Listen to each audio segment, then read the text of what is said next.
The Meeples and Miniatures podcast is sponsored by Two Fat Lardies, and also by the generous donations of you, the listener. Many thanks goes to Marcus Wheeler, Keith Erickson, Glenn Oberhauser, David Chakowsin, Alex McIntosh, Peter Millen, Gerald Anthony, Daniel Schmidt, Tobias Whiting, and Andrew Oval. Guys, thank you so much for your most generous support. The Meeples and Miniatures podcast, episode 186. Dystopian World Kickstarter, with host Neil Shuck and guest Neil Fawcett from Spartan Games.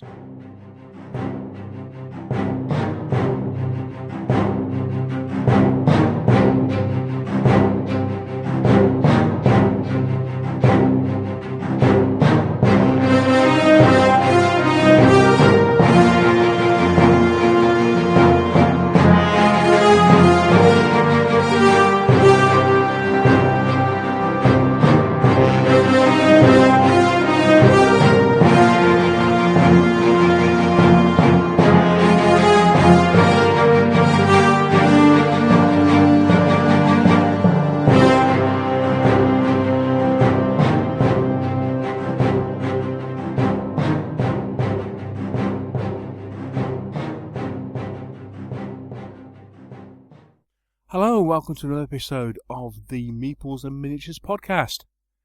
I'm your host Neil Shuck, and I'm actually flying solo on this show. So what have you thought about this shorter, more frequent format that we've currently introduced? Hopefully you're enjoying it. But one thing it does mean is that we can bring you shows like this. As you can imagine, on our more kind of formal and structured show this year, we've kind of made it so, okay, each show has to have us chatting about hobby news, what we've been up to hobby-wise, and then some form of review or a big interview, and then maybe a mailbag section and a couple of other bits and pieces. Quite a formal structure. And so it means that, you can't release a show unless you've got that structure around it. And it also potentially limits what you can do. This show, as I say, is a case in point. Basically, it all came about simply because I got a text, actually, from Neil Fawcett at Spartan Games, saying, we're finally launching our Dystopian World Kickstarter. And I then suggested that, come on the show and have a chat about it. Because the last time they did Kickstarter, we chatted to Neil. And as you know, we've been kind of catching up with him on quite a regular basis on the show since then. So I thought it would be good to get him to come on the show, because actually the other thing is that in this particular instance, I think Spartan have done something quite cool, and something that not a huge number of companies would do. In the fact that they actually went to their customer base and said, okay, what do you want? Now admittedly this was after they potentially got a call wrong. They made an announcement and it was pretty much universally rejected, but then they went back and said, okay, in that case then, what do you want? Okay, it wasn't in those as many words, if you like, but that's effectively what they said. They said, okay, well, if you don't want this, what do you want?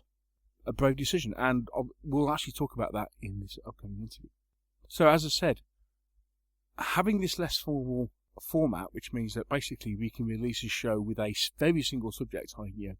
a single interview, means that we can get this to you and get it to you quicker, as opposed to waiting to, put anything else around it. And as I say, it means we can turn things around quicker as well.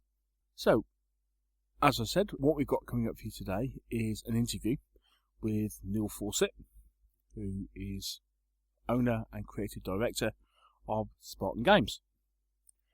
And in this particular instance, we're talking quite specifically about the Kickstarter that they launched as we record this, actually last week. I'm recording this on the 28th of November. I actually spoke to Neil a week ago, on the day of the launch, actually. So it was launched on the 21st of November. And the Kickstarter is running until the 21st of December. So, it's a reasonable amount of time. But Dystopian Wars, I know, is quite a popular system. And so I thought it would be good to find out what's going on and what the thinking is behind this new Kickstarter and where it's going, and try and find out a little bit more direction about what Spartan Games is going to be doing in the next year. So we'll take a quick break, and when we come back, I'll have an interview for you with Neil Fawcett from Spartan Games.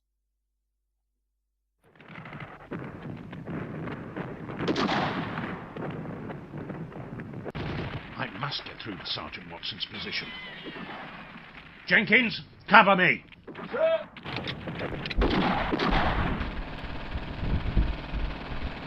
Whoa. Sergeant Watson, bring your men in! Withdraw! It's all right, sir. We're enjoying ourselves. What? Yes, sir. It's these here chain of command rules, sir. We're having great fun. Chain of command? That's right, sir. It's a challenging but fun blend of command and control. It gives me the freedom I want to fight the way I want to. Never had so much fun, sir. And we've cooked you some sausages. Can't be helped, sir. Me and the lads are staying put.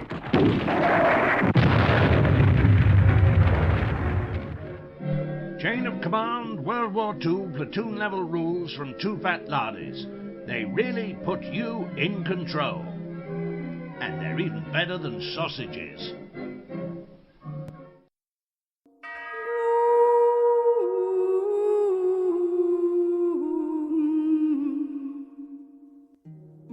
Have you ever wondered what's going on in wargaming? We do too. So come with us as we go behind the hobby with the Meeples and Miniatures interview.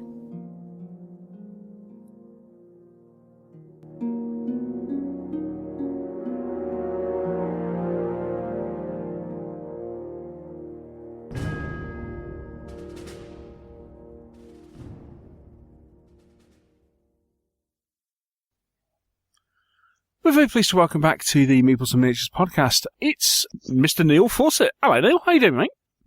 Hey, chap. How are you doing? I'm very well, thank you. Glad, nice to be back, and glad. Thanks for having me.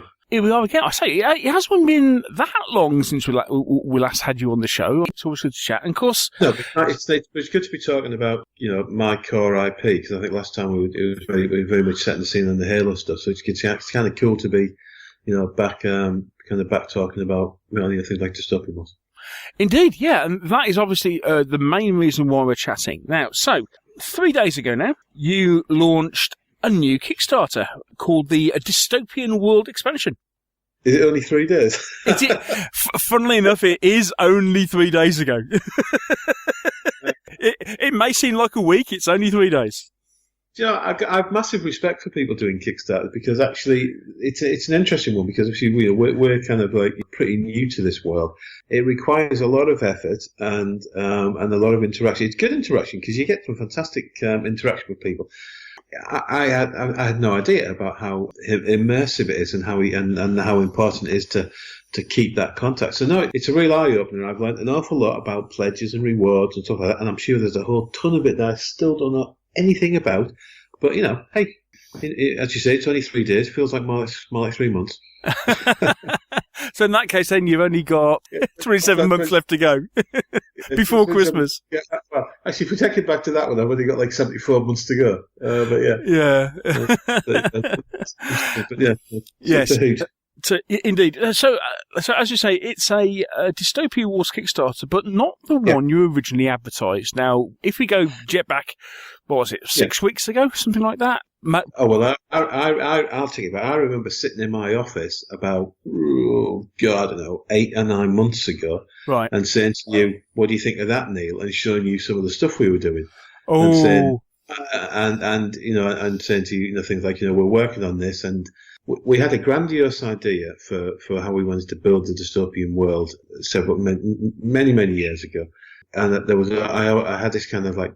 I even built the graphic, I kind of love fiddling around with Photoshop and things like that, and I'm not very good at it, but I kind of try. And I had these kind of like, dystopian wars and legions, and this thing called Empires has been there for quite some time, because I'd always had this idea of wanting to do a 15mm game, because I wanted to do a very, kind of infantry with armor, as opposed to, Legions is cool because it's the 32mm heroic stuff with some armor. But I wanted to do a kind of a multi-base, multi-element kind of traditional, almost traditional looking 15mm scale war game with my kind of weird dystopian crazy stuff. Yeah. And it was pretty cool. And I remember sort of, banging on you and showing you pictures and saying, we're going to do this and we'll do that. And here's the units and here's the bases. And of course, with Halo Ground Command, we built this kind of really cool game engine. And one of the when we built the engine, one of the ideas of it would be that it would become our engine for doing anything that resembled, multi-base kind of 15mm scale warfare, no matter what the thing. And we kind of built it very open-ended in a way that we can kind of like build it into the Halo universe, but build it into our universe and do all of our sort of stuff with it. So yeah, it's a fascinating one. So I showed it a long time ago. So yeah, we did it. We announced it, and we got there was an instant reaction to it. And as I said at the time, you have to listen to that. I'd progressed things on, and I was ready to do this. And the reality is that in actual fact, what I had to do was go back to Dystopian Worlds. I had to go back to that audience. We sold a lot of Dystopian Worlds, so there's a lot of players around the world who wanted us to do something different. And the simple crux of it was, not crux of it, but the simple is that if that many people so rapidly tell you do something else, you listen. And we sat there, and Frances, my wife, who you met, she said, we need to talk to these people and ask them what they want. And I said, that's a great idea. Let's do it. And because normally we've always done a survey. We do a survey every year, which is more about us as a company. But this was more about, okay, well, what do you want? What are we missing? Where do you want us to do things differently? And bless them, we had the most incredible reaction to the survey. I mean, again, within probably 24, 30 hours, we had well over 2,000 respondents, close to 3,000 respondents within a very, very, very short time frame. Distilling it down and giving us that data, and it was cool. It was awesome to see and to read. And I'm not in Excel spreadsheets. Anybody who knows me will tell you that I kind of look at those things as devil spawn. And so to suddenly to have me kind of looking at numbers in spreadsheets and making charts and pie charts and things, people have been laughing at me really because it was quite funny. But it was fascinating. It really was fascinating to get that feedback then. Yeah, well, it's a bit of a brave thing to do, isn't it? I mean, yeah, at the end of the day, as you say, obviously there was a lot of feedback which basically said, sorry, we think you're going in the wrong direction. But then to turn around and say, well, okay, so put your money where your mouth is. Because half the time when you get this sort of feedback, although it was loud, from your customer base, when you start counting the amount, the numbers of comments you get, there weren't that many. But obviously what tends to happen on the internet, obviously you get very vocal minorities cropping up. So to take it from that and then do a survey of your entire customer base, if you like, is a bit of a bold move. I'd love to sit here and tell you that I consider it as a bold move. To be honest with you, it just seemed an incredibly sensible thing to do. I think if looking back on it now, it was. But I think it would be a more bold person to ignore the feedback, or a stupid person. I mean, I think I think it was important. I mean, we had to take some time out of our development cycle to get to bed Halo, and Halo was a big investment for us, and it was something that we wanted to do and we were excited to do, and we had to spend time getting it right. In the same way that when Dystopian Wars came out, we had a 5-year period of time where Dystopian Wars consumed us as a company, probably about 5.5 years. It just was an immensely amount of investment and time in that, and so I think it's what's the best way of looking at this one? It's you got to, if you don't listen to people, then you're in trouble. And I think, and there was that noise, and whether that was a vocal minority or whether it was a genuine sentiment of the audience, it doesn't really matter. It was noise, and we listened, and we did the survey, and I think it was important. And that actually, for us, I've never felt more empowered to do anything with Dystopian Wars in my life, because even when I first launched the game, it was on a wing and a prayer because it was my crazy idea to do this game, and we were fortunate that it took off and people wanted it. And then you keep making changes and you keep doing things. And, over the life cycle of a game like Dystopian, which expanded at a rate of not, you do some good things, you do some bad things, but not everything we created for the game was spot on. And there were areas that we never managed to flesh out because of timing or whatever reasons we want to put behind that. So I think to actually then have that data that says, people want books, and I was worried that people didn't want books. And we've been banging on about doing books. I mean, and again, you've been in my office. I've had these conversations with you about, more models. We got all of these models. Do they really want more models? Well, actually, yes, they do by a massive factor. That's what the research said. They want new models. They wanted books. They want, they want new factions. They want, campaigns and things. There was a whole bundle of things that they wanted. Scenery, terrain. That was like music to my ears, because I've been banging on for 6 months now about making cool terrain for Dystopian World. And I kept saying to everybody, when we got the time in the development cycle to get back into it, I've got these ideas for this terrain. Let's do it. So that was kind of cool. So there was all of these wonderful things to look at. And yes, there's all the things that we haven't done that we should have done, or we need to do, or we need to get back to doing in terms of things like supporting that community aspect. And I think it's all about, for us, it's making sure that we've given folk the tools to enjoy their gaming. Because at the end of the day, it's not about us spoon feeding them how to play their game. It's about us giving the tools so they can play their game. And that starts with the models and the rules, and giving them good background, and giving them, kind of a nice campaign system. So there are all of these things that we need to kind of like enable folk with.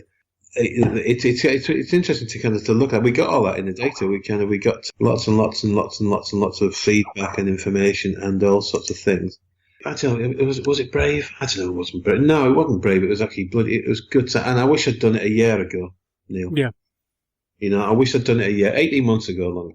And there I had it. And it was, and of course, the beauty of it is that we got it for Dystopian, we got it for Firestorm, and we got it for Planetfall, and we got it for, even on the Halo side of things as well. The Halo one's a bit more tricky because obviously, a lot of the things that people might want to ask for, I can't necessarily always deliver it because I don't own the cannon. I don't own the, that's owned by Microsoft. I work within the framework. However, we wanted Dystopian because we were sat there going, which one do we do first? And we said, well, when the surveys have come in, let's count up the ones that the most survey results came in for and go with that one first, because we're sat there going, do we do Firestorm first? Do we do Dystopian first? I mean, it's like it was we couldn't make that decision. We didn't know what to do.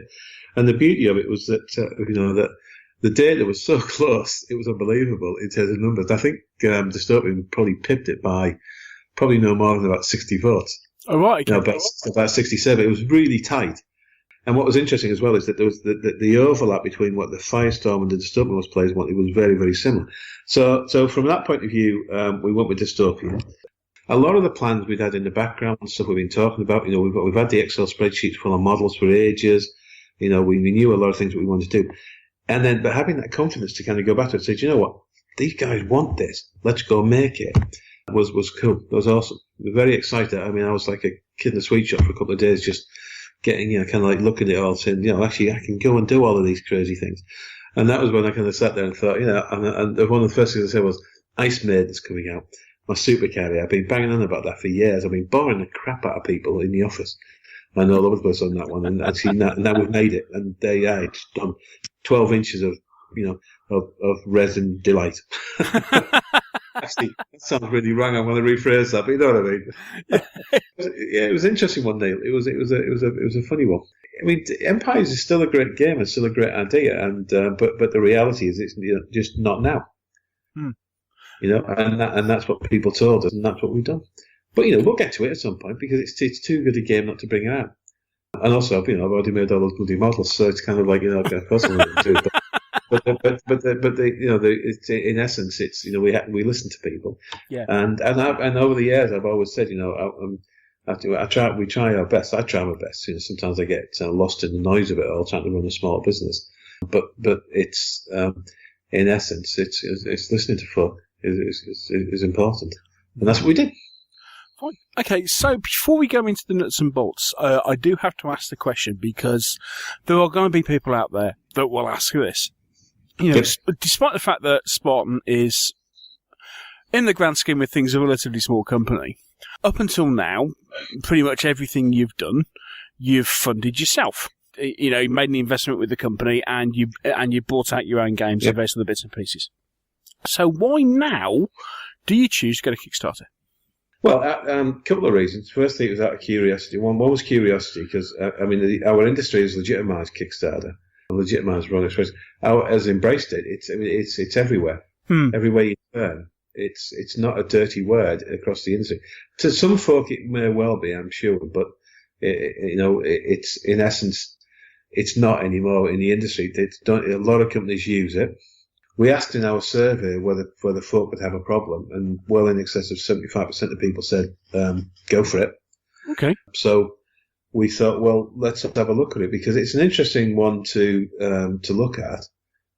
We've never done it before. Here we are doing it. So, I'll tell you in a few weeks' time what the Kickstarter experience has been like for us. It doesn't necessarily mean it's the be all and end all of the company. In terms of we're strong proponents of our sales channel in the stores. We've been very good to them over the years, and they've been very good to us over the years. Dystopian World's made a lot of people a lot of money.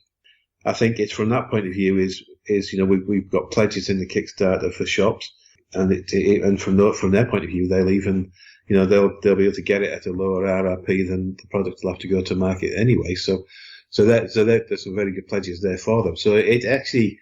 We've tried to embrace the customer and the store side of things. Mm-hmm. I've absolutely no idea whether any stores will pledge. I've no idea. I haven't even looked at the data yet, so we'll see how that one pans out. But I would strongly recommend they take a look at it, because it is designed with them in mind as well. Because it is an expansion of the Dystopian World.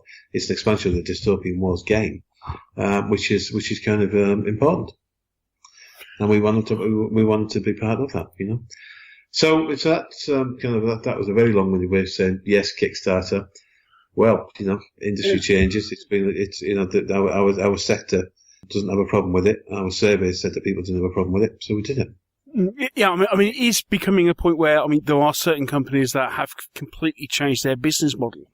So they launch new ranges via Kickstarter, and there are more than one established company that does that now. So, and I suppose the other thing is, at the end of the day, it's useful as a marketing tool because you get pretty much instant feedback on what you're producing, don't you? Well, yeah, and Francis wrote a blog on this a few weeks ago, which I thought was a really good read, actually. And I'm not just saying that because otherwise you'll smash me in the teeth. Which was the fact that in the industry, where if you can actually get a market profile for what folk want, it's a godsend. It's the idea that you can kind of say, okay, well, from when the Kickstarter ends, I will know exactly how many 2-player sets to make. I'll know exactly how many books to make. You take decisions when you're getting pricing anyway. I work very closely with my printers, and we work with all UK companies. We're very proud of our Made in Britain sticker, and we do work. We always try to work, if we can, with local companies in the same area as us, because we're very proud of that whole kind of working with the community and working with local businesses. And our printers are, the farthest one away from us is about 20 miles, I think, and the closest one's about 4. So we always kind of try to do that. So I know what certain cost bases are in that, but it's kind of nice to be able to go to them and say, okay, I need several thousand more of this, or I need several thousand more of that, or the majority of folk want is softback, so make most of it softback and that many hardback or whatever. Having that data is a godsend. Being able to say now to my manufacturing people and say, right, by this date you've got to produce me 400 of those or 600 of those 2-player sets or 1,000 or whatever, and of these sets you need this. So from that logistical planning, it's lovely, because it takes some of the pressure point away. But I think it's I wouldn't necessarily say that we're not looking to radically change the business. We have our distribution network around the world, and we're very pleased to work with these people, and we work with stores, and so we have distributors, stores, and then end users. We do all of it. We're not. Well, I'm not. If you're saying that, am I kind of going to ditch all of that in favour of just doing it all through a Kickstarter and online? No, that's not the exercise we're doing here. That's not what this is about. So I'm not fundamentally looking to radically change the business model. Right. Okay, so I had to smile when you were talking about your, proud of the Made in Britain tag for the company, because I mean, obviously we'll talk about the Kickstarter and various of the bits and pieces very, very shortly, but there was one comment which was made quite early on where somebody was talking about shipping and said, well, hang on a second, can't you just redirect a boat from China to the US as opposed to, everything coming from the UK? Because there was just this natural assumption that, it's another Kickstarter, it's another Ministry's Kickstarter, so everything's going to be produced in China. No, I mean, we produce it in this strange little weird country called Somerset. So, I mean, most people would probably think that we should produce most of it made out of apples, because that, of course, being the predominant thing in Somerset. No, sounds good to me, mate. Actually, I quite like the idea of that, but no, we produce 100% in England. There's nothing, we don't make it anywhere else. We produce it here. Years ago, I took the decision to put all my manufacturing inside my building. So I CAD it in my building, I rapid prototype it in my building, I manufacture it in my building, I pack it in my building, and I ship it out of my building. And that's where the predominant number of my workforce resides, is in my manufacturing and warehouse side of things. Yeah. So we're a relatively petite design team, and then that because it's kind of like it gives us the ability to kind of to look after our products and to bring it to market, and it means that for that exact thing, I make it. There's nothing wrong with making it in China. I'm not saying that's a problem. It's just not the route we took. Yeah. That part of me does actually rather like the fact that I've got my little Union Jack on my box with that made in Britain. We got verified by that organisation, and it's nice. It's a nice feeling. Mm. It may not necessarily make massive business, I haven't got a clue, but from a point of view of doing it, I'm very proud to be a UK company that makes in the UK and exports out. Yeah, cool. I'm not wearing my Union Jack T-shirt or anything right now. Don't get me wrong. I'm not sort of trying to jump up and down in kind of some weird sort of like England is best type or anything like that. That's not what I'm saying. What I'm saying is, from our point of view, is that's how it's done. Yes. So I can't read. I could redirect a truck from one part of Somerset to another, but I can't redirect a ship to China or from China to somewhere else. But we took a look at the shipping side of things, and where possible, we're either charging it at cost or doing our best to kind of absorb some of the folk anyway. So we are doing our best to make sure that we can get it people as cost effectively as we can. Hmm. Okay, so let's talk about this actual Kickstarter that you've launched.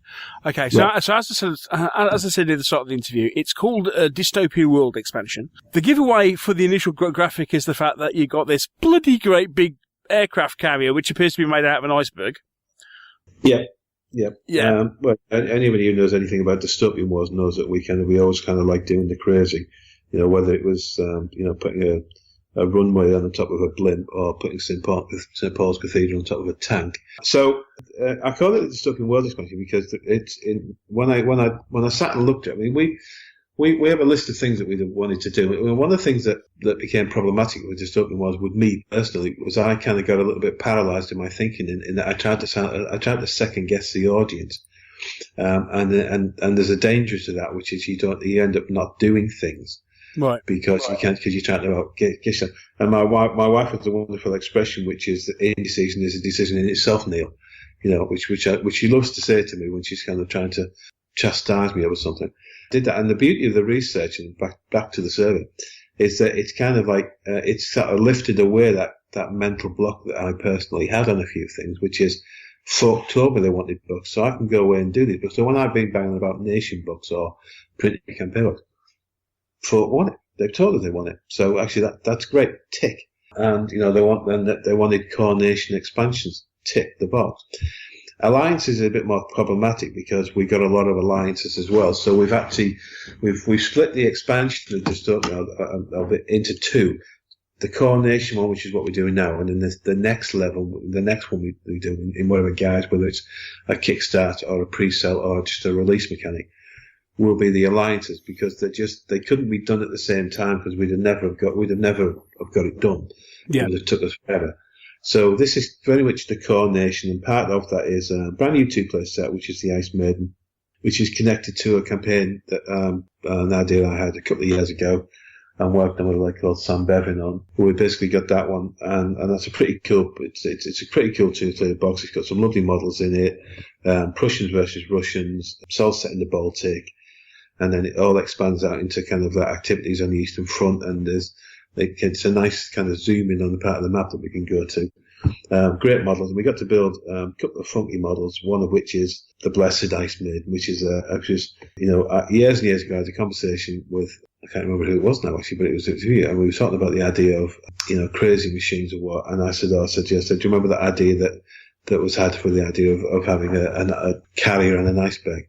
I said, how cool would it, we should make that, we need to make it Prussian, or Teutonic order, and I said it needs to be kind of like, I said it had to be an iceberg that was infused with Stygianium, because Stygianium being the crazy thing that makes dystopian worlds, well, crazy. Yes. And so we did. We came up with the idea, and it's a narrative model. It's very much, it's not like you're going to turn up at a tournament with it and say, I'm going to now beat you with this 500-point model or whatever, because it's not that. This is very much it becomes part of a campaign set of games, and the reality is you don't want to get Ice Maiden sunk because it would be very bad for the campaign, because it being so important to the whole invasion. And the Russian one is of a similar ilk, although it's smaller. It's only 135 mil across, not quite the 236 mil of Ice Maiden. So it's quite bizarre, isn't it, making a 12-inch long 1200 scale ship.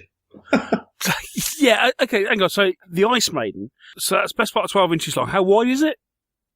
About 4 inches? Ish? I don't know, actually.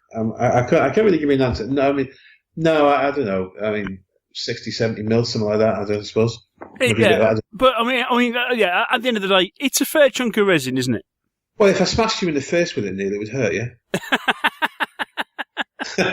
Not the sort of thing that you want to take to show a proctologist either. So no, it's a big model, and you get 3 bases of fighter tokens with it, and you get I think it comes with 6 escorts, because it's sort of you can have them operating on either side of it, escorting it and protecting it. So it's a beastie. It's designed to be a kind of a very, very solid thing in your fleet. It's a survivable ship, so it does hurt. Don't get in front of it, because the Tesla weapons on the front will just rip you apart.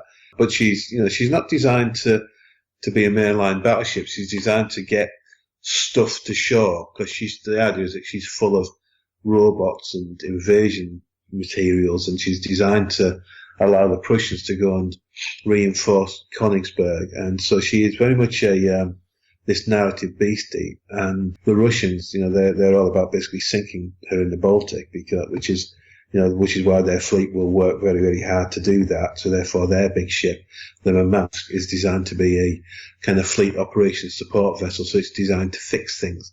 So she's big enough that you can actually take one of our Russian cruisers and actually fit the cruiser inside the Murmansk. She's that big. Oh, wow. Okay.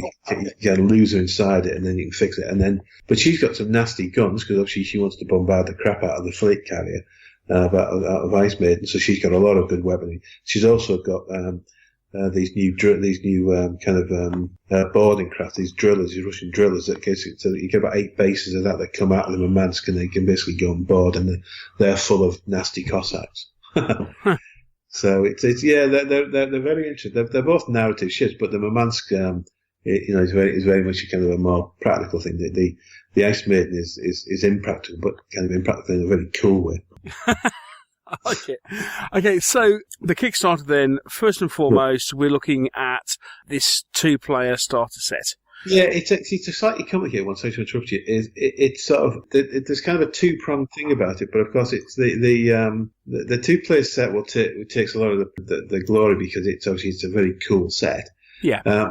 There's also these, what we call the Core Nation expansion boxes. And what these are, they're cool boxes, because what we did is, we've got a list of models that we wanted to make, and we felt we needed to make for different fleets. And part of that is either what's missing or what makes a cool narrative add-on. Right. And so we sort of have that for the fleet. So things like the Britannians, they've got like in their expansion box, you've got the Dynasty class repair ship, and the idea being is that it's not a 1980s sitcom. She's actually designed to be, to kind of get in amongst the fleet, support the fleet, look after the fleet, repair the fleet. And she's also got some, in traditional Britannian format of our game, very, very nasty torpedoes. So she's not designed as a mainline battleship. She's just designed to keep the fleet there. So when they're on extended operations somewhere like the Southeast Asia or something like that, these things become, the idea is that these ships become very important to the fleet to keep them in operation, especially during campaigns. It's that sort of idea. And then of course, they've got the Felshore, they've got a light carrier, because we felt it was much that the British fleet needed a kind of a light carrier, which is you can get up to 2 in a squadron. And then, we've given them this thing called the Peregrine class dive bomber, and the idea with that is to give them some nice small dive bombers. The Americans have got a big bombard monitor, so very similar to the Prussian one. They've got a light carrier, the Calico, but they've got their small unit is a set of nice small attack submarines. The Blazing Sun, we've kind of given them a repair vessel as well because of kind of extended operations, but they've also then in their medium class they get a kind of a new submarine, a bit like the Ica type thing, so kind of to extend that submersible wrath of them. And again, funny enough, they've got a strike bomber as well because that was something that we felt was going to fit in well with the Bronze Typhoon campaign that we were working on. So those were models that we felt expanded and adapted the fleet very, very well, but also fitted into kind of the narrative space we were looking at. Yeah. The French, they got a bombard submarine, which is quite a nasty little piece of kit, and they've got a new medium gunship, and they've got their much anticipated escort. They've needed an escort in that fleet for a while. And the Covenant, again, because they're down in Antarctica, most of their operations tend to be around the world, sort of thing. So they've got a support vessel, kind of like the Murmansk, but smaller, sort of thing. And that kicks out these things called Newton repair ships. So it's kind of a fleet support vessel with the ability to repair the Antarctican ships because they're not a large nation, so therefore they want to make sure that they keep their kit running, sort of thing. Yeah. They've got a hunter killer submarine, and again they've got a light interceptor because one of the things that was missing with their aerial was they didn't actually have an interceptor with some decent guns. They had lots of these drone type things. So we took a look at them and said, okay, and they're a classic example. If they get their light interceptor, that means they've got a small flyer with guns, which improves their kind of overall aerial capacity. And that's what these box sets were designed to do. We took a look at the fleet and thought, right, well, let's give them that, and that across these 3 categories. And that's a good way to get back into rolling out new models for these guys. Meanwhile, we've already announced some modular battleships which were designed to replace some of our more aging models. Yeah. There'll be more expansions beyond this. We got some, we'll have aerial boxes for more aerial units for the coronation. So that was the intent of these ones. So they're even though the Kickstarter revolves around the glitzy 2-player box, and I will call it glitzy because it's actually a bloody good 2-player set. These expansion boxes are very important as well because they expand out on what people have got. They're naturally good additives into their existing structure. They fit in with what they've got and give them either access to, like I say, models they needed, like an escort for the French, or some nice strong narrative pieces that give a little bit of something different. So they're a big part of it. They are an important part of the Kickstarter, and that's why we made them bolt-ons, because when we were looking at the structure of it, it became really interesting because a lot of dystopian players own more than one fleet. So therefore, it was very hard to structure pledges around those boxes. So we did them as bolt-ons because chances are somebody will come along and look at it and go, well, actually, I've got 3 fleets or 4 fleets. Or certain players that we meet over the years ago, well, I've got everything. And there's a fascinating gentleman in the US, Todd, who comes to Salute every year. And every year I meet Todd, he'll sit there and tell me what else he's bought for the game. And I keep thinking, there can't be much left because you've got everything. He has the most amazing, he's a fantastic gentleman, wonderful gentleman. And he just has this most amazing dystopian collection. It's and there's a lot of players out there with multiple fleets, especially with the alliances, and that's so these boxes are important. That's a very, very long-winded answer to say they're very cool boxes designed to serve a very good purpose for those fleets. But I didn't want them to get lost in the noise of the two-player set. Yeah. So forgive me for that. And of course, the other thing is the fact that, and obviously tying back into the feedback you got from the survey, is you're looking at producing a new rulebook, aren't you? 2.5, yeah. I mean, we were always going to do. We'd reached the point where we were about to reprint the rulebook anyway, and right. So we had a hit list of what we wanted to do with the rules. There was two decisions to make with the rules, which was, do we take it to a 3.0 or do we do more of a 2.5? And it always sounds slightly bizarre calling a book a 2.5 because it's like, it's not a 3.0 because this is not, the 2.0 engine is a great game engine. But there's just some areas that needed some edges knocking off. We needed to speed it up a little bit. We needed to take a look at some of the rules that we'd done for 2.0. Because 2.0 was a big exercise for us because Dystopian Wars grew at a very, very rapid rapid pace, and we expanded certain factions. And back when we were at the height of the expansion, there were 2 or 3 people that were building different factions and rules. So by the time we got to leading into the 2.0 engine, it was a big job to just get our arms around this monster, this huge thing of an entity that Dystopian had become, and kind of draw it back in. So the big focus of 2.0 was to draw it back under a central control point to get control of it again. And there was a couple of things that got messed up. In hindsight, there's too much bold. There was too much rules formatting in it. Because there's a lot of words in Dystopian. It's not a small set of rules because obviously it's an all multi-theatre mass battle game with hundreds and hundreds and hundreds of models with complicated weapon systems and generators and guns as well. I was gonna say, you didn't just worry about going for one theatre or one type of warfare. You decided to do the whole lot, didn't you? Which is kind of fairly ambitious. Yeah.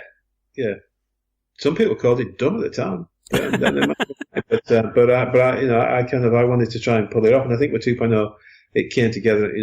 With the 1.0 and 1.1 rulebook, I did okay, but by the time we got to 2.0, I had some great guys that were assisting me, and we did a much better, stronger job on that. But there was some sorts of things, there was some stuff in there with like the formatting of the book. I just didn't get the layout right.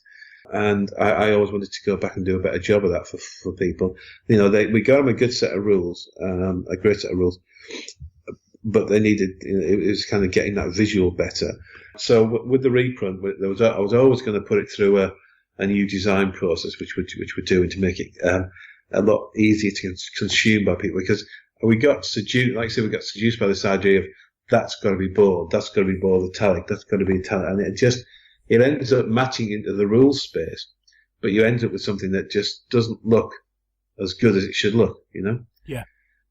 So that was key. There are certain areas of the rules that we got back into the 2.0 engine, but in hindsight now we got to go back to them. We got to just streamline them, make them easy for people. We've got to take a look at SAS. We've got to take a look at boarding. We've got to speed things up. We've got to, there's even the possibility that we can. One of the things that we're working on, which we haven't signed up for testers yet, is so we've got some transition for the AD to speed the game up, and we're just making sure that the testers are happy with that, because we've come up with a way of really speeding up some of the dice calculations during the game. But it's important that we don't do things that just makes it feel like we're dumbing bits down, because we're not. Right. We're trying to make those we're kind of to speed those elements up, because it is a gritty, granular game, and that's the beauty of it. That's what the fans of it love, is the fact that it's a pretty hardcore game. You've got all 3 theatres of war. You can if you want to make the game last all bloody day, then you can make the game last all day, sort of thing. But we've got to look at things that just make things a little bit more simplified. I mean, things like the way that we did the Allied nations was, there was a lot of nations, and we had a moderately complicated way of how they interacted. But Derek came up with a method for simplifying how you use Allied nations in the fleet, and suddenly that part of the fleet building just became dead easy. It was like, why did we think of that 2.5 years ago? you know. Yeah. And it was because we've had 2.5 years to think about it. You know, and it's just daft things like that. And so I think it's a nicer set of rules, it's a smoother set of rules. It will read better. The language will be softer. It'll be a friendly set of rules, because it was a lot to take on board, and it probably took you 3 readings of the book to get your head around what was going on. And that's not a bad thing, because, you know, you need to read rules. And I mean, I know a lot of wargamers don't like reading rules, but the reality is that, you know, you got to read them to play the game, sort of thing. But what we have to do is make sure that process of absorbing and reading that rules is as comfortable as possible. And with 2.0, I didn't get it as comfortable as I could. And with 2.5, is the target is to make it comfortable. It's like a good set of slippers. Slide into it, you know. Yeah.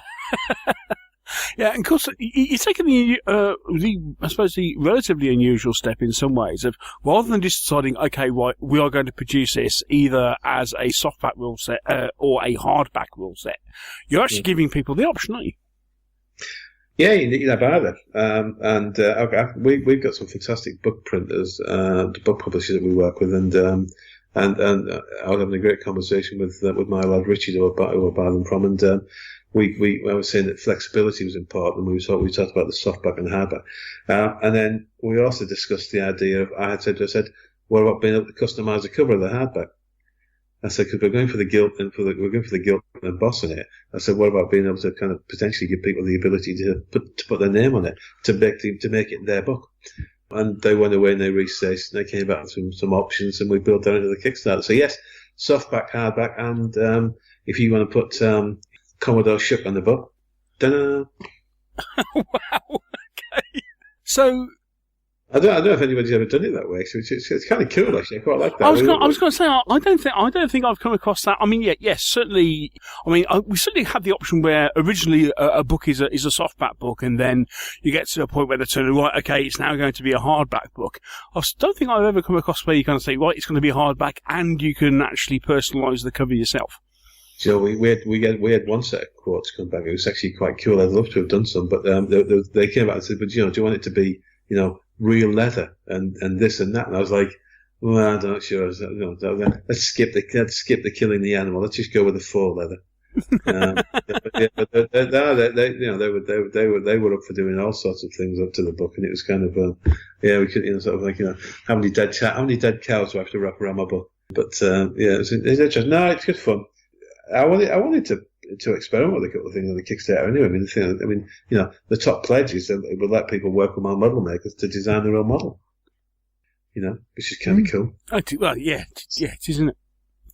We thought so. You know, and that's almost like what is that sort of anything, any sort of size or what? Yeah, but no. What we did is we said, look, you know, here's the pledge, and this is what it is, and you'll get about 3 days of CAD time.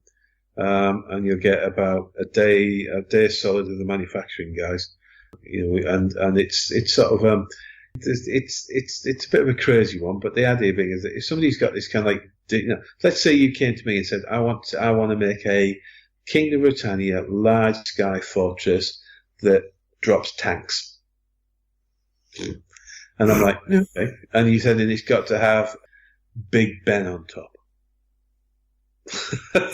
You know, yeah, okay. and as long as my model makers reckon they can make it in 3 days, and as long as my manufacturing guys reckon they can get it out of a silicon rubber mold, then yeah, let's go for it. Let's do it. What the hell? Cool. And what we did, we said that they've got 2 options. Once the model's made, they've got 2 options. They can either say, this is my model, just mine, and I'll take the models that you give me and share it with my buddies, and that way it's just mine with my buddies. Or if somebody wants to sell it, or wants to let us sell it through our online store, we'll then give them a commission, a royalty payment on everyone that sells. Cool. Can't say further than that, I suppose. Definitely. Well, you know, it's kind of nice to be able to open it up to the fans like that, because we got some fantastic dystopian fans who, you know, if you think about the amount of money they spent on the game over the years, they've been very good to us and very good to the stores that they bought it from, because they spent a lot of dollars. So there's a kind of a bit of a kickback on it, which is that, you know, it's sort of like, yeah, you know, we can cover our costs on this one and probably make a little bit of money on top. But you know what? It's kind of fun. It's just a bit different on it. There are the functional pledges. The ones where it's like, okay, here's the 2-player set, here's the look for the 2-player set, here's the softback rulebook, hardback rulebook, here's the rulebook with your name on it, customized, blah blah blah. That's all. That is the nuts and bolts of what Kickstarter is all about. But having the one in there that says, you know what, come on, if you're so interested, come and make a model out of it. It's kind of cool. That's pretty sexy. Yeah. Yeah, that is quite cool. Okay, so let's have a look at talk about some of the things you're looking at. So you're also talking about nation guidebooks, and you also mentioned Operation Bronze Typhoon, which is something you talked about earlier. Yeah, basically, I think we got some reasonably low level stretch goals beyond the fun. I've gone for I'm not what's the best way to describe this. I'm not going to ask about with this one. I mean, the idea of this is that when it funds, I want to get it in the hands of people as fast as possible, because that's what they paid for. So we're shooting to start shipping this out on the first week of March.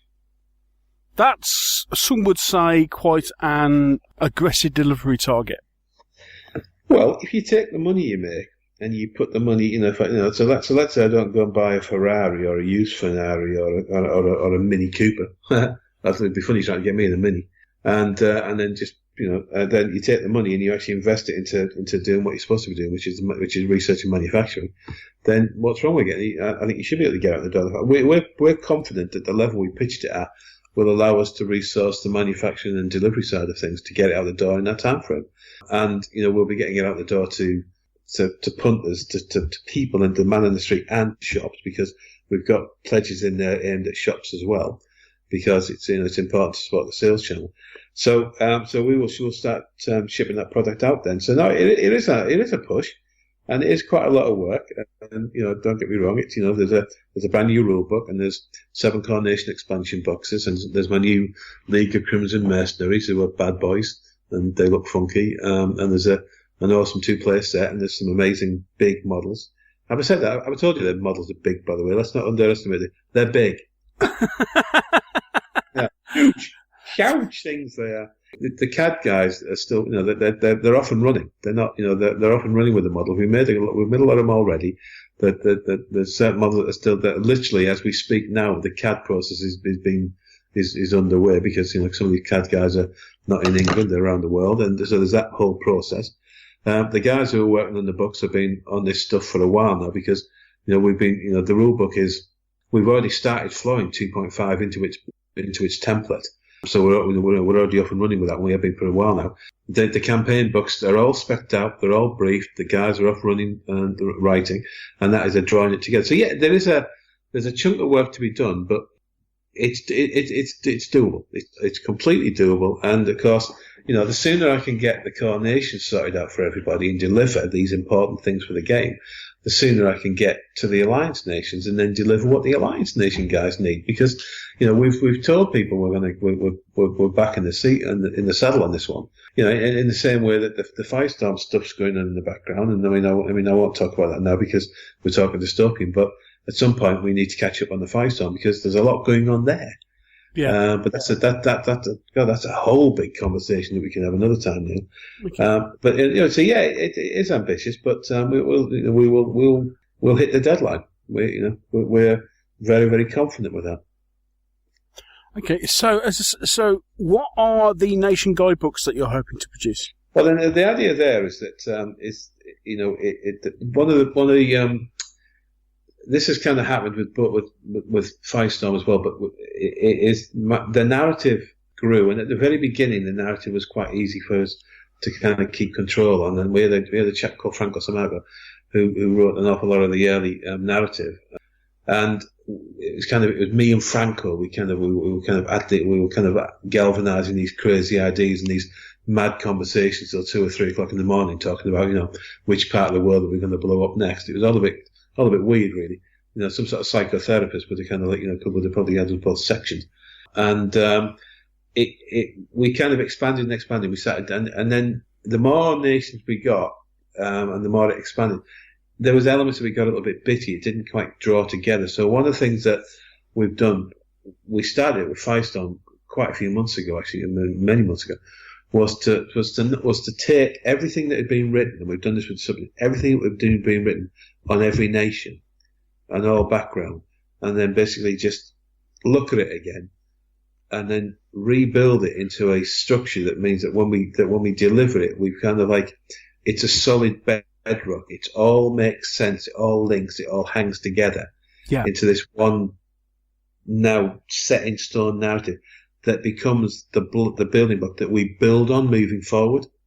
So those books are very important from a narrative point because they were literally set in stone. Where we took the war to 1876 because, funnily enough, Dystopian World was about 6 years old.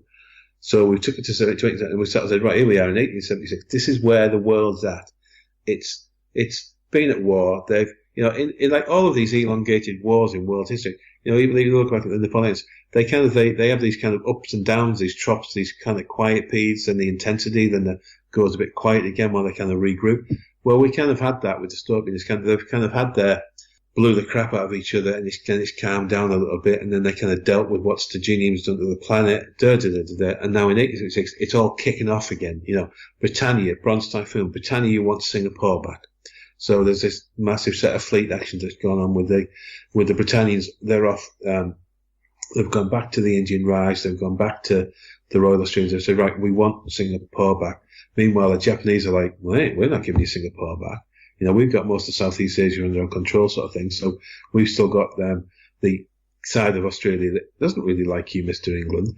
And also, don't forget, we've got China and things like that, Chinese Federation. So we're going to stop you taking Singapore back. So there's this kind of like big bun fight going on there.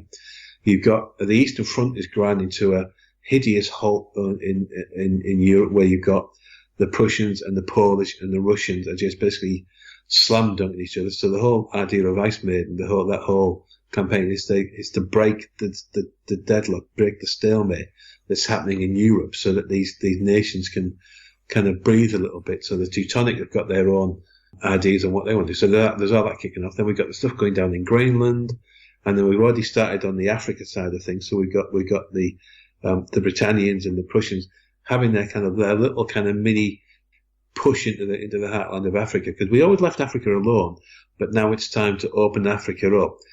And then there's another boat that's coming down where all hell breaks loose on Antarctica because of some stuff that's going down. So it's all, what we're trying to do is the nation books are re-establishing the timeline, re-establishing the narrative, setting the bedrock to build all this fun campaign stuff moving forward, because we didn't feel comfortable trying to bring those new narratives out on something that was potentially a slightly moving object. Yeah. So the books are that. So it's all about, defining the fleets, defining the admirals and commodores, talking about great moments in their history, painting reference in there for, he's the 52nd North Atlantic Fleet or whatever the hell it is. And it's things like that. And so they're very much tools to allow the player to get inside the psyche of their nation, to get hold of some new custom rules, to get hold of some, we've always left people to paint their models in their own way. We've never had a hideous structure on things where we said, thou shalt paint it this colour. Yeah. That's, we've always, at the end of the day, I was like, well, once you bought them, they're your models, you want to paint them pink, go for it. But we kind of we now feel that actually we should offer that service to say to people, okay, well, we thought about this, and here are half a dozen, important, famous fleets that are inside the Kingdom of Britannia or the Federated States of America. So if you want to paint something that is more historical to the 1876 timeline, then, paint it this way. Do it this way. We're not going to try and teach people how to paint, because there's people out there bloody good at doing that, and there's a lot more great websites that want to teach people how to airbrush or paint. Our job will be to provide the reference material. So it's back to a comment I made earlier on, which is to give people the tools to game with, because gaming is all about coming together to, funny enough, game. So it's not for me to teach people how to game. It's not for me to make people game this way. It's to say to them, right, here's the cool models, here's the cool rules, here's the campaign system, here's the cool narrative, here's the spec. Go and have some fun in the world with me, because we want to hear what you're doing. We want to see what you're doing. I've got one of my lads working on some on downloadable magazine template and all that, so something that we want to start getting out to folk to start delivering some of these online tangibles to them in a better way than just doing a blog. I want to get this kind of, scenarios and campaign and discussion and narrative and interviews with our guys and letting some of the lads just spout off about stuff, and reference guides and things like that, and more narrative in a kind of a nice download for people. Part of that will be the whole thing of I want a section in there that is people coming to us and saying we played a great game of Dystopian the other day. It lasted 3 hours. We were all a bit knackered, but you know what? We had an amazing game, and this happened. Oh, and by the way, we took some great photographs, and it's sharing that with everybody. It's kind of it's that medium of sharing those materials, not for me to just necessarily come along and say you will play this way.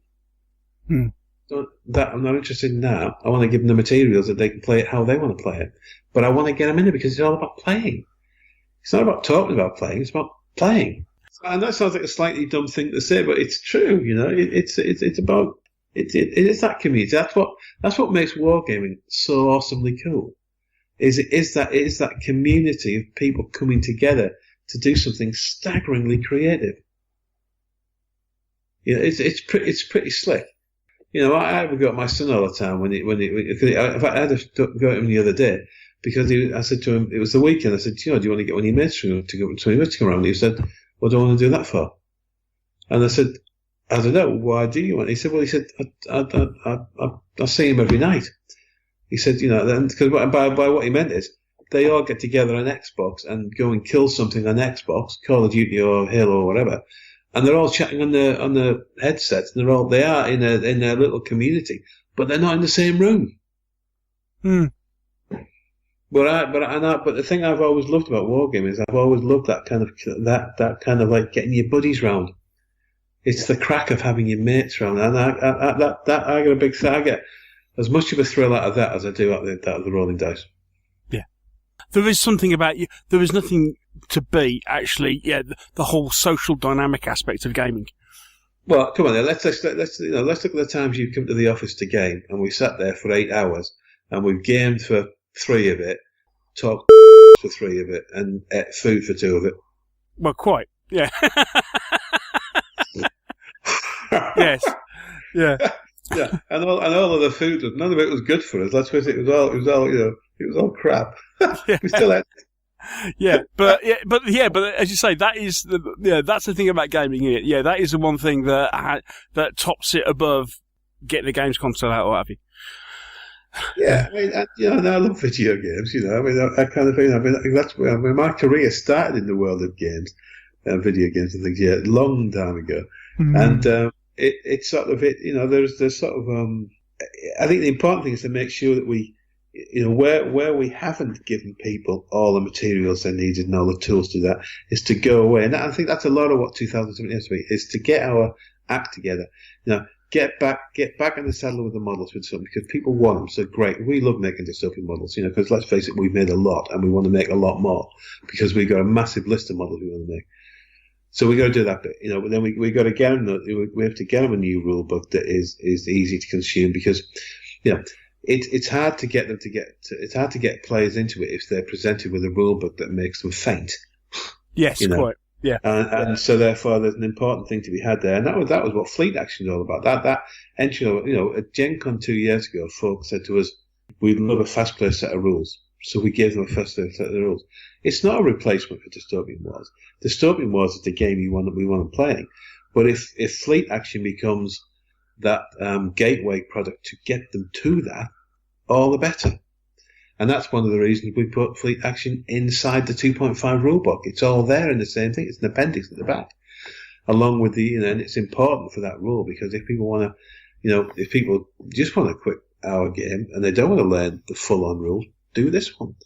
And likewise, we've got the campaign system, the Dystopian Wars campaign system in there, which is all about giving people that framework. And we'll supply scenarios. We want to see other people's scenarios. We'd love to see the battle report. We want to read what they do, because it's all that big part, that big community. And we just have to make sure that we're kind of fueling that with the right things, Neil. We've got to make sure that we get off our asses in Somerset and make sure that we do it right. Now, obviously, this Kickstarter, we talked a lot all about fleet actions, but Dystopian Wars is not just about fleets, it's also about land battles as well. So are you going to be revisiting that at some point? Yes. Oh, do you want some more? Okay. Yeah. I was going to say that's probably the shortest answer you've ever given me. I know. Well, what's happening? Yeah, basically, we built the framework will support air, land, and sea, but Dystopian Wars is best known as a naval game because it just is, and also at the 1.0 rules and 1.1, which hand on my heart, they were the ones I did, so I guess it's my fault. Is that the armoured side of it was a bit clunky, whereas 2.0 it got better, and in 2.5 it gets even more better. So there's that sort of what tends to happen is people will play navy with a bit of aerial, or they'll play armoured with a bit of aerial, or they might play all aerial. But it's a pretty complicated table to have all three. And I love talking to gamers who do put all three on it because it's great.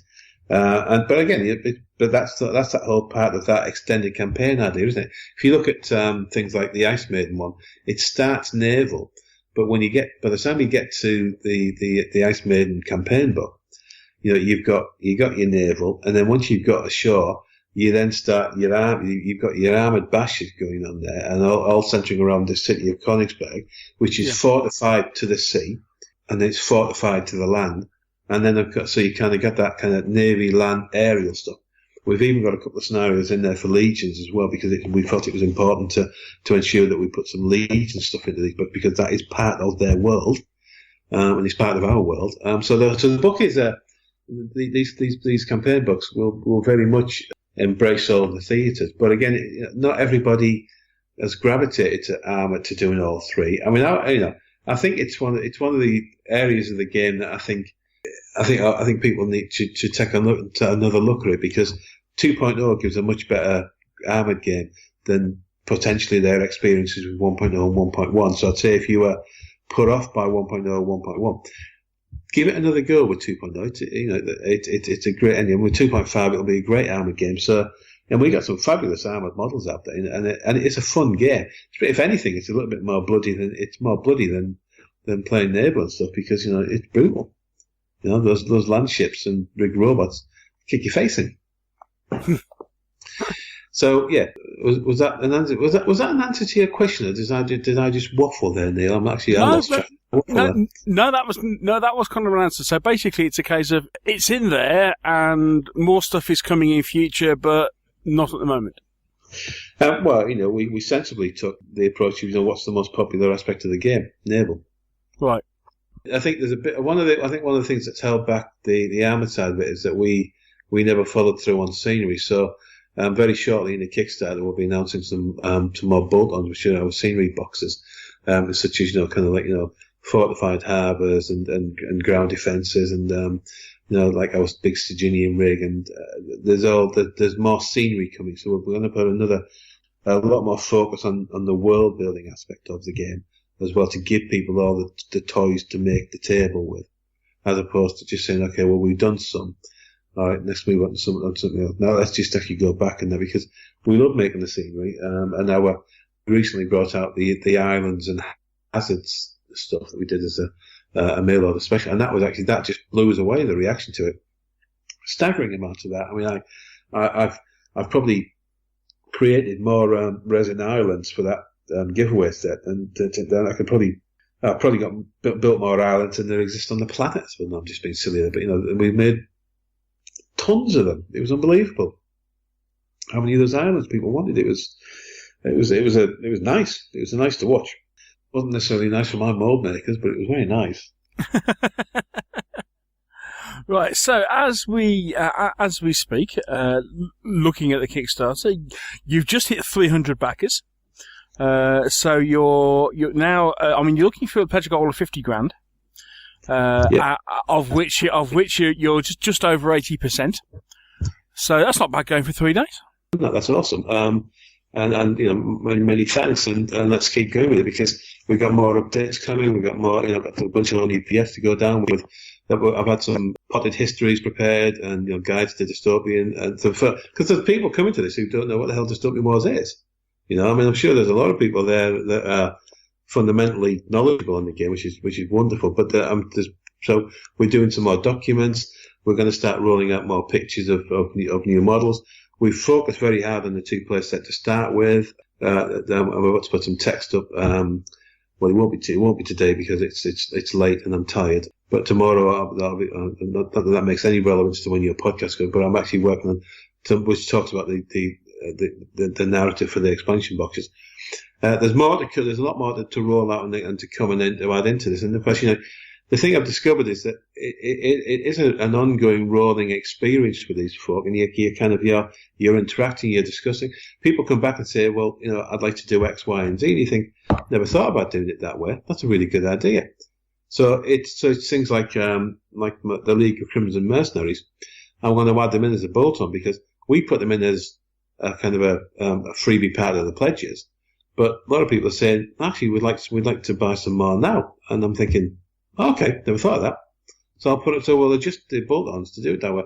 And that's the beauty of this bolt-on approach, which is letting people have that kind of flexibility. We've got a pledge manager that will go live at the end of it because the idea of trying to attract this backers ourselves was a nightmarish idea. Whereas if we bring in a professional third party to allow us to do that, it means that we can give that control to the people at the end of the project so they can kind of go and manage that. So that's pretty cool.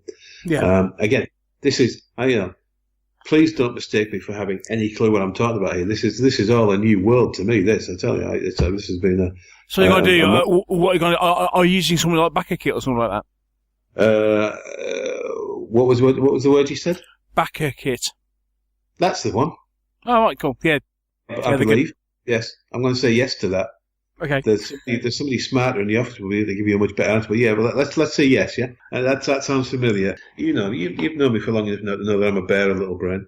It's an ongoing rolling journey, and it's looking at what they want. And it's a bit like we had a few people come to us and say, I bought the one that gets me the hardback version of the rule books, but actually kind of have a softback and a hardback. That way my hardback can stay at home on the shelf, and I'll take the softback one to the club. And I thought, and it was like, we immediately just expanded the box to be 2 hardback books because that. But the reality is, people are coming back and saying, "Well, actually, I'd like one of each," and that makes a lot of sense, So we'll modify it to embrace that. So yeah, I think it's I think it's trying to be as flexible as we can. And if people come along and say, "Do you know what? Have you thought about doing it this way?" If we can embrace that, then we go for that. It's like with the making the model bit. We factored in about 3 days of CAD time. Well, it doesn't take 3 days to make a small model. So we went back and adjusted the pledge and said, you know what? If you want to make 2 small models or 2 medium models or 1 large model, do what you want. You've got a time frame. We said do this, but the reality, if you want to make a small and a large or 2 mediums, then go for it because you're getting access to the time. Build what you want to build. So we modified, so we tweaked it like that, and because it makes sense. Like I say, it's a black art, this whole Kickstarter thing, and I admire people who run it well, and I admire people who do incredibly well because it's a lot of work, but it's actually pretty exciting. It's kind of fun because also, in the last 3 days alone, I've had hundreds of communications already with people, and it's really interesting to kind of get into that kind of vibe of just chatting about it. It's actually quite because I make war games for a living now. I'm not a journalist anymore. I make that. So these people are talking to me about things I love. It's kind of nice. Yeah. It's pretty fun, Cool. It's sort of it's an interesting journey. It's an exciting journey, and I very much appreciate everybody coming and supporting it. It's wonderful to see, and we will keep adding bits in and expanding and modifying to get them as best a solution as we can for the Kickstarter. So that's kind of funky. And like all of these things, you can but do your best now. I mean, I'm just impressed for a gentleman of your age that that you're willing to go for a month without sleep. Well, yeah. I mean, I am. In my advancing years now. I mean, you make me sound like I've got a Zimmer frame. I mean, I sort of. I've got a steampunk one. I've got a Stygian powered one. It's got all the things. Because I mean, at the end of the day, running a Kickstarter is quite demanding, isn't it? Yes, it is. It's sort of, it has been this week because I was working on all the Black Friday deals and I was signing off other materials and doing this and doing that and working on some Firestorm stuff. And I had about 75, well, pretty more like 85,000 words of Firestorm narrative arrived in my inbox as well. And the guys were very keen to get feedback from me. And then the guys in the US working on a whole bunch of the new models were very keen on feedback on the statistics that they'd done. And so, yeah, I mean, I did have a funny one the other night where I was trying to go to sleep, but my brain wouldn't let me. Just too much to do. Yeah, there was just this myriad of subjects that were just floating around it. And I thought, well, I thought I gotta get to sleep now because the kids are going to be up at 6:30 and I got for school, and I thought it was like and the dog will start barking, so you got to get some sleep now for God's sake, Neil. So it's like but no, I wouldn't do it if it wasn't exciting, it wasn't fun. I think it's sort of it still has that wonderful passion to it, and it's hugely good fun, and it's sort of I know we're talking about Dystopian, but it's kind of nice that we're at that point with Halo that we've got fleet battles out, and we're working on the kind of the new model structure for what we're doing when we move to the modern era and with the new ships, and it's kind of, and it was nice watching that game bed itself in, and that it's about a year and 4 months old now, and so it's kind of like still in its infancy. We got Ground Command came out, and we've had a rapid push on new stuff there. We know what 2017 is going to do in terms of new units and everything else, and Halo Wars 2 and blah, blah, blah. So it's kind of nice to be a bit where we've got them out, got them established, and we know what the plan is. Then it means that I can kind of go back to Dystopian and Firestorm because I did have to leave those projects because, and with Dystopian I always thought, well, there's over 500 models. We've done pretty well with that. So there's a lot there to keep you amused for a while. But the reality is, of course, is they want more. So and that's what this is all about. This is exciting. Firestorm, a bit more complicated because there was a lot more needed to happen there. And I personally had lost too much touch with it. So there's a lot more going on with that. But fortunately, I've got some great guys in the US who were assisting us. I've got guys in the UK who were helping out. I've got the guys in the narrative. So there's a lot of exciting plans now being implemented. And again, that's one of those ones that stuff that's been talked about but never enacted, that we didn't act on, is now being pushed into. So I'm really excited about getting to talk to that community because they need some love and support from us because they deserve it, and that needs to come. And so that needs to follow after I've got my hands around the Dystopian Wars one, which is what we're doing now. And that's what's wonderful about the Kickstarter is it's that kind of like it's that reigniting that connection with that fabulous customer base is what we're doing now, and that's what the Kickstarter, that's what this is about. And that, I guess, if anything, that's more what the Kickstarter is about than anything else. It's that reconnecting because it gives us that push to do all that product to them, and that's really quite cool. So yeah, there's a lot going on. I'm sure I've got more, a lot more late nights to do. And as you point out, I'm not exactly getting any younger, so I appreciate that, Neil. I'll get you back for that one. People might ask, you're 51-year-old, when are you going to grow up, Neil? For God's sake, still playing with toy soldiers. Absolutely. Best thing to do.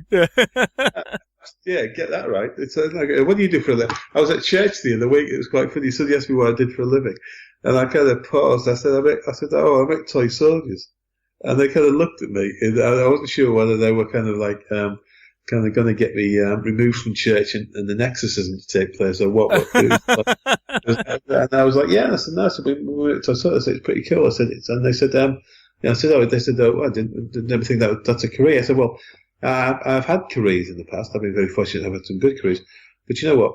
It's huge fun making the toy soldiers. It's huge fun, and it's not. And also, and I've said this before. I've been fortunate to have hired some incredibly creative people over the years, and it's really nice to sort of to kind of see what those guys come up with. So yeah, it's fun. It's fun, but tiring when you get to my age. Talking of which, it is getting quite late at night, is it not? I'm not going to let you get away with that one. I want to keep reminding you of that one over and over and over again. You sitting there calling me bloody old. Thanks for that. Hey, mate. I mean, this is person in glass house throwing stones. I mean, you can get me all you want, mate. Yeah, and I say, what's the phrase? I'm not that far behind you. I think if it wasn't for because we are, because like I say, we're not the largest company in the world. I mean, and that's not. I mean, it always makes me giggle when I do talk to people and they think that we're 300 people in this ivory tower, which is quite funny. I wish it was. But it's sort of, if it wasn't so much fun, it would be a chore to do it, if you know what I mean. Yeah. So we've got great people, and everybody from the guys who mold to the guys who demold to the guys who pack, they're a great bunch. It's just, it's quite funny when kind of people come to visit and they kind of come upstairs and they kind of walk around looking at all the toys and they kind of they just stare at me. The best thing is when they then look at my snooker table and I look at my pool table and I think everybody just thinks, oh, you just go to work to mess about, and it's my snooker table is just like the world's largest war games table now. I think that's it's a bit of a run. It's a bit of a running joke. I couldn't tell you the last time I actually had a game of snooker. But I can tell you it's now currently one half of it's covered in Dystopian World, one half it's covered in bloody Halo. Yeah. It's like toys everywhere. So yeah, it's a very expensive war games table. Indeed. Yeah, and let's be fair, that pool table needs looking at. It's knackered. Well, yeah, actually, that was an embarrassing Saturday, wasn't it, when he came down? Actually, that was probably the first time I'd lost a game of pool in a long time. Yeah, and it was to Josh. I blame my eyesight, which I have to do because in my defence, that trip, that incident at Gen Con, well, not incident at Gen Con, the flight to and back from Gen Con when my eyes went was pretty weird, and then to actually then sit and play a pool where I kind of bent down and just couldn't see what was happening at the other end of the table. I've always been lucky. I've always had amazingly good eyesight, but it's kind of like when you suddenly get off an airplane and you realise that your eyes have just hemorrhaged. Oh, it's a bit scary. But, a bit. Oh, flipping it, mate. Yeah. Yeah, that was. I got to say, September was a tough month. Actually, literally September and into October was pretty tough with that one. But I'm glad to say that it's settling down now. But yeah, lordy, that was just weird. But never mind. So that's my excuse for losing at pool, mate. What was yours? Me, I'm just crapping it, mate. Yeah. No excuse whatsoever. My eyes were bleeding, mate. That is why I lost at pool. They were bleeding. What's your problem? What was your excuse, eh? Well, my excuse was the ridge in the middle of the table. I'd love to know how that got cracked. That was funny, actually. It was like you hit the ball and it kind of leaps in the air and you think, there's something wrong with this table. It's great, it's great for wargaming on. It's just a bit crap for playing pool on, though. Indeed. Anyway, we digress. Straight. We do. No, we do. Yeah. I need to leave you alone. So, I mean, obviously, we have an awful lot to talk about because obviously, Dystopian Wars is the first, and this Kickstarter, it's the first of what is going to be a big year for you, and it sounds like we could do with catching up with what's going on a regular basis. No, I think we should, and I'm actually terrible because I sometimes I just get head down, and I'm the same with the games. Sometimes I just get, if I'm guilty of things, I get obsessed with making models. Sometimes I forget. I just make models because we are a manufacturing company. As I said, that's where the bulk of my resources. So it's sort of like, and I think that sometimes I forget some of the rest of it that wraps around it, and I think that part of that is having a much more regular catch up with you to talk because I enjoy our chat and there is a lot to talk about. But I think if anything, I've got to check myself moving into next year, and actually put as much effort into the things that wrap around my models as just my models. That's a learning curve for me now. Well, You know? Neil, as always, it's been a pleasure to chat, mate. Thank you so much. Thank you so much for coming on. We wish you all the very best with Dystopian World. I mean, as I say, it looks like it's going by where you're funded so far. It looks like you're going to have a very busy 3 months. Oh, joy! No, I'm joking. Happy days. Cool. Well, we look forward. We really look forward to what you're doing with it, and all being well, we'll catch up. We'll catch up again in the new year. Firestorm next, mate. The stunts to talk about. Oh yeah, that'll be cool. Because I say it's fast. We got hopefully some Planetfall stuff. It's a Firestorm Galaxy is what we're doing. Again, that's very much part and parcel to what's happening with the rule book, and I can explain it all when we talk because just without you've never got me talking to something else.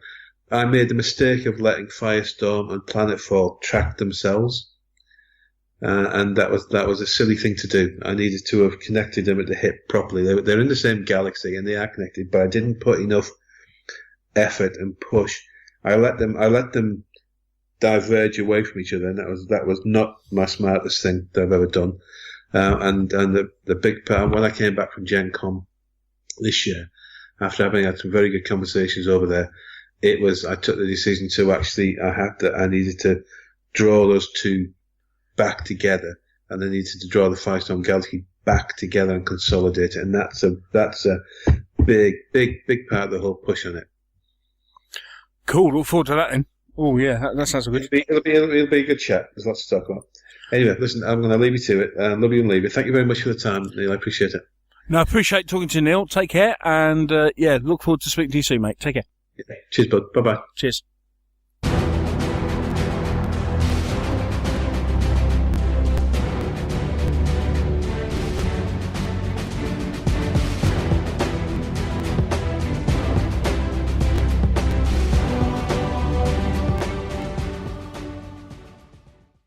So there you have it. I hope you found that interview enjoyable and informative. As I said at the start of the show, that interview was recorded a couple of days after launch of the Dystopian World Expansion Kickstarter.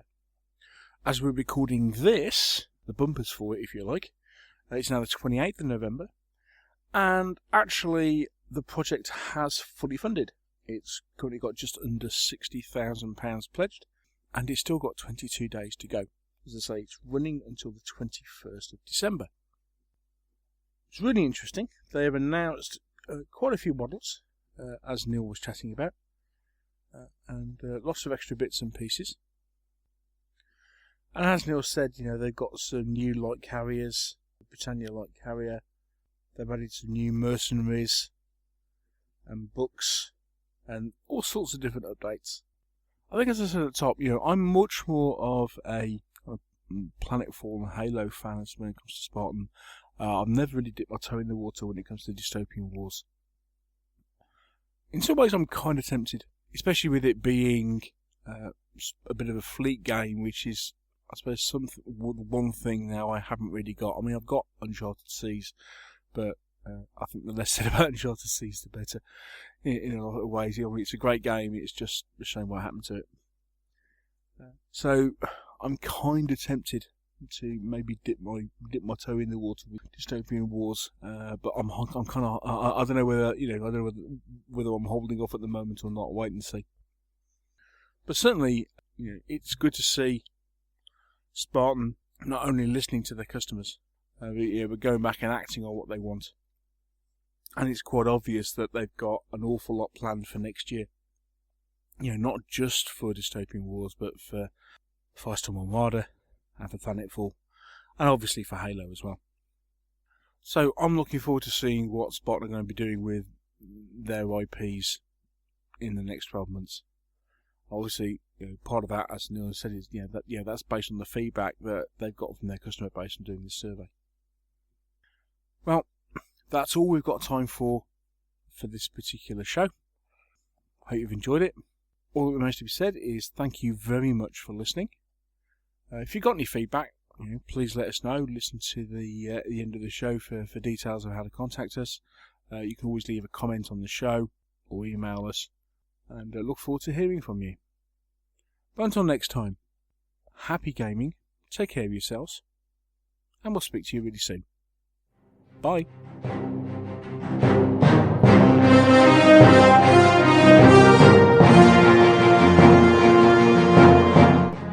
Thank you for listening to the Meeples and Miniatures podcast. If you've enjoyed the show, why not share it with others by leaving us a review on iTunes? And if you have any comments or questions, you can always email the show. The address is info@meeplesandminiatures.co.uk. And you can also visit our webpage, where you'll find a complete episode archive, all the View from the Veranda podcasts, rules reviews, and our blog of hobby items and news, which is updated several times a week. This is also where you'll find the links to our presence on social media, and here you can follow us on Twitter or join our Facebook group. And finally, here you can also find details should you wish to support us by making a donation to the podcast. All this on the Meeples and Miniatures website, www.meeplesandminiatures.co.uk. The Meeples and Miniatures podcast is licensed under a Creative Commons Attribution, Non-Commercial, No Derivatives 3.0 Unported license. Thanks again for listening, and we'll see you in a couple of weeks.